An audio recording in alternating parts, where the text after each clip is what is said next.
Hello welcome back to my channel. నేను మీ శారదా. నేను ఇవాళ చికెన్ 65 బిర్యానీ వేసి చూపిస్తున్నా అండి. అది కుక్కర్లో వేసి చూపిస్తున్నా. మీరు కుదిరితే కుక్కర్లో వేసుకోండి, లేకపోతే నార్మల్గా మీరు ఎందులో వేసుకుంటే అందులోనే ట్రై చేసుకోండి. ఫుల్ వీడియో చూడండి. దీనికోసం అయితే ముందుగా నేను బాస్మతి రైస్ తీసేసుకొని ఒకసారి చెరిగి పెట్టేసుకొని ఒక 2 టైమ్స్ అన్న వాష్ చేసుకోవాలి. మీరు ఈ బిర్యానీ రైస్ ప్లేస్లో నార్మల్ రైస్ కూడా వండుకోవచ్చండి. కానీ ఇదైతే బయట కొనుక్కొని మనం తినేలాగా ఉంటుంది. అవి కడిగి ఒక హాఫ్ అన్ అవర్ అన్న పక్కకు పెట్టేసుకోవాలి. ఆలోపు చికెన్ కూడా కొంచెం సాల్ట్, కొంచెం నిమ్మకాయ వేసేసి కడిగి పెట్టేసుకొని మనం పకోడీ వేసుకుంటాం. పకోడీకి కావాల్సిన అన్నీ కలుపుకోవాలి. సాల్ట్, కారం, ఉప్పు, ధనియాల పొడి, మసాలా, అల్లం వెల్లుల్లి పేస్ట్, కొంచెం మిరియాల పొడి, కొంచెం జీలకర్ర పొడి, సాల్ట్ వేసుకుంటే ఎగ్ కూడా వేసుకోవచ్చండి. కొంచెం ఎగ్ వైట్ నేనైతే వేయట్లేదు. కార్న్ఫ్లోర్ ఉన్న మైదా పిండి ఏమో మళ్ళీ కలిపేటప్పుడు వేస్తా అండి. మనం పకోడీ వేసుకునేటప్పుడు వేస్తా. ఇలా కలిపి మొత్తం పెట్టేసుకొని ఒక హాఫ్ అన్ అవర్ అన్న ఫ్రిడ్జ్లో పెట్టేసుకోవాలి, లేకపోతే పక్కకైనా పెట్టేసుకోవాలి. ఈలోపు బియ్యం నానతాయండి. హాఫ్ అన్ అవర్ తర్వాత నేను కుక్కర్లో వేసుకుంటున్నా కాబట్టి కుక్కర్కే డైరెక్ట్ తీసేసుకుంటున్నా. ఒక 2-3 పచ్చిమిర్చి, అల్లం వెల్లుల్లి పేస్ట్, కొంచెం పుదీనా, మనం బగారా సామానికి ఏమేమి వేసేసుకొని వండుకుంటామో అన్నీ వేసేసుకోవాలి ఇందులోనే. కానీ పోపు వేయమన్నట్టు అంతే. కొంచెం నెయ్యి ఎక్కువ తినే వాళ్ళు ఇంకొక స్పూన్ కూడా వేసుకోవచ్చు. అల్లం వెల్లుల్లి పేస్ట్, బగారా సామాన్ అన్నీ, యాలకులు, లవంగాలు, దాల్చిన చెక్క, పువ్వు, బగారాకు అన్నీ వేసేసుకోవాలి. మీకు నచ్చితే కొంచెం జీడిపప్పు కూడా వేసుకోవచ్చు ఇందులోనే. సాజీరా, కొత్తిమీర అన్నీ వేసేసుకొని వాటర్, మనం ఒక గ్లాస్ వాటర్ బియ్యం తీసుకుంటే 2 గ్లాసుల వాటర్ తీసేసుకొని మొత్తం అంతా ఒకసారి కలిసేలా కలుపుకోవాలి. సాల్ట్ కూడా వేసుకోవాలండి. అల్లం వెల్లుల్లి పేస్ట్ అవి అన్నీ కలిసేలాగా ఒకసారి కలుపుకొని లిడ్ పెట్టేసి ఉడకనివ్వాలి. ఒక్క విజిల్ వస్తే సరిపోతూ ఉంటుంది.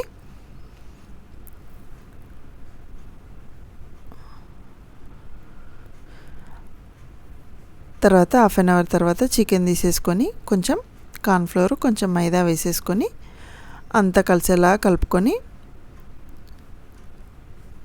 డీప్ ఫ్రై చేసుకోవడమే. ఇందులో కావాలంటే కొంచెం నిమ్మకాయ కూడా స్క్వీజ్ చేసుకోవచ్చు.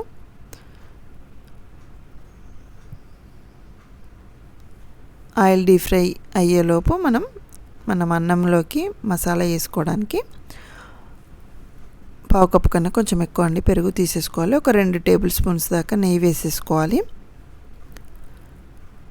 ఇందులో మనం పకోడీకి వేసుకున్న స్పైసెస్ అన్నీ కొంచెం కొంచెంగా వేసేసుకోవాలి. కొంచెం మిరియాల పొడి, కొంచెం అల్లం వెల్లుల్లి పేస్ట్,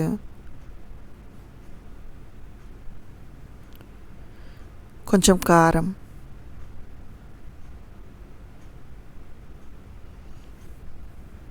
సాల్ట్,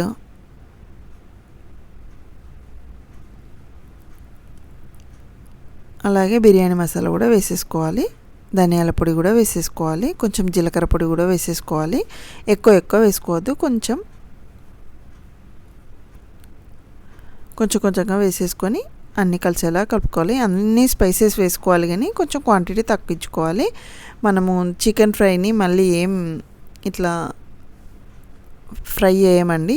ఇది వేసేసుకుంటే బిర్యానీ ఫ్లేవర్ మొత్తం రైస్కి పట్టేసుకుంటా ఉంటుంది. మనం క్వాంటిటీ కొంచెం ఎక్కువ వేసుకుంటే దీన్ని కొంచెం పెంచేసుకోవాలి అంతే. ఆలోపు ఆయిల్ వేడైన తర్వాత చికెన్ పకోడీ లాగా వేసేసుకొని కాల్చుకోవడమే. మీరు కనుక నా వీడియోస్ని ఫస్ట్ టైం చూసినట్టయితే తప్పకుండా లైక్ చేయండి, షేర్ చేయండి, సబ్స్క్రైబ్ చేయండి, బెల్ బటన్ ఆన్ చేసి పెట్టుకోండి. నేను కొత్త వీడియోస్ అప్లోడ్ చేయగానే మీకు నోటిఫికేషన్ వస్తుంది. అలాగే నా ఛానల్లో బిర్యానీ రెసిపీస్ ఉన్నాయండి. మీకు ఇంట్రెస్ట్ ఉంటే ఒకసారి చెక్ చేసుకోండి. ఇలా ఫ్రై చేసుకున్న తర్వాత తీసేసుకోవాలి. ఆలోపు ఒక విజిల్ వచ్చిన తర్వాత స్టవ్ ఆఫ్ చేసేసుకొని స్టీమ్ అలానే ఉంచుకోవాలండి. ఇంకొకసారి కూడా వేసేసుకున్నాను నేను చికెన్ పకోడీ వేసేసుకోవాలి. ఆలోపు రైస్ ఒక్కసారి స్టీమ్ ఇలా తీసేసి వేడివేడి అన్నంలోనే మనం కలిపి పెట్టుకున్న మసాలా వేసేసుకోవాలి. కొంచెం కొత్తిమీర కూడా వేసేసుకొని కొంచెం ఫుడ్ కలర్ కూడా వేసేసుకోవాలి. ఈ మసాలా మనకు కొంచెం ఎక్కువ కావాలి, మసాలా అంటే ఎక్కువ వేసుకోవచ్చు, లేదంటే కొంచెం పక్కకు కూడా పెట్టేసుకోవచ్చు కలిపింది. ఇక స్పైస్ తినేదాన్ని బట్టి కలుపుకోవాలండి. దీన్ని మీరు నార్మల్గా కూడా రైస్ కుక్కర్లో కూడా ట్రై చేయొచ్చు, కానీ దానికి స్టీమ్ మళ్ళీ ఉండదు కాబట్టి ఒక 2-3 మినిట్స్ అట్లా పెట్టేసుకోవాలి. దీనికేమో వేడి లోపల ఇంకా ఉంటుంది కాబట్టి ఒక్కసారి మొత్తం నిమ్మకాయ కూడా స్క్వీజ్ చేసుకొని అంతా కలిసేలాగా ఒకసారి కలుపుకోవాలి. ఒక 2 మినిట్స్ అట్లా కలిపేసుకుని మళ్ళీ లిడ్ పెడితే ఆ వేడికి మసాలా మొత్తం రైస్కి పట్టేసుకుంటా ఉంటుంది. మనం చికెన్ ఫ్రై అయిన తర్వాత ఆ పీసెస్ ఇందులో వేసేసుకొని మళ్ళీ ఒక 5 మినిట్స్ అట్లా పక్కకు పెట్టేసుకొని మనం ఎప్పుడు సర్వ్ చేసుకుంటామో అప్పుడు తీసేసుకుంటే సరిపోతుందండి. సింపుల్గా అయిపోతూ ఉంటుంది, ఈజీగా ఉంటా ఉంటుంది. ఇందులోనే సెకండ్ సారి వేసుకున్న చికెన్ ఫ్రై కూడా తీసేసుకున్న తర్వాత కొంచెం ఫ్రైడ్ ఆనియన్స్ వేసుకుందామని అందులోనే ఒక 2 పచ్చిమిర్చి కూడా వేసేసుకుంటున్నా అండి. ఇలా కాలిన తర్వాత ఫుల్గా కూడా గోల్డెన్ బ్రౌన్ ఏం చేసుకోవట్లేదు, ఇలా మామూలుగా వేసేసుకుంటున్నాను నేను. తీసేసుకొని కుక్కర్ది మళ్ళీ ఒకసారి లిడ్ తీసేసి మనం చేసి పెట్టుకున్న ఫ్రైడ్ ఆనియన్స్ వేసేసుకోవాలి. అలాగే చికెన్ ఫ్రై పీసెస్ కూడా ఇందులో వేసేసుకొని పకోడీ ఈ ఒక 5 మినిట్స్ అట్లా పక్కకు పెట్టేస్తే ఈ చికెన్ ఫ్లేవర్ కూడా మొత్తం రైస్కి పట్టేసుకొని చాలా బాగుంటుంది. నేను మీకు తీసేలోపే ఒకసారి కలిపానండి, అందుకే పీసెస్ కిందికి వెళ్ళినాయి. అంతే, చూడండి మనం నార్మల్గా బిర్యానీ వేస్తే ఎలా ఉందో సేమ్ అలానే ఉంటుంది. మీరు ఇంతవరకు ట్రై చేయకపోతే ఒకసారి తప్పకుండా ట్రై చేసుకొని టేస్ట్ చేయండి. ఇలా తర్వాత మళ్ళీ పీసెస్ కింద పెట్టేసి రైస్ పైన వేసేసి రివర్స్లో ఒకసారి బోలిచ్చి సర్వ్ చేస్తున్నా అండి. పక్కకు లెమన్ అండ్ ఆనియన్స్ తోటి అండ్ రైతా వేసుకొని తింటే చాలా బాగుంటుంది.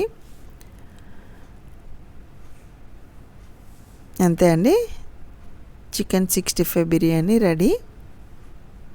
Thank you for watching. Please subscribe my channel.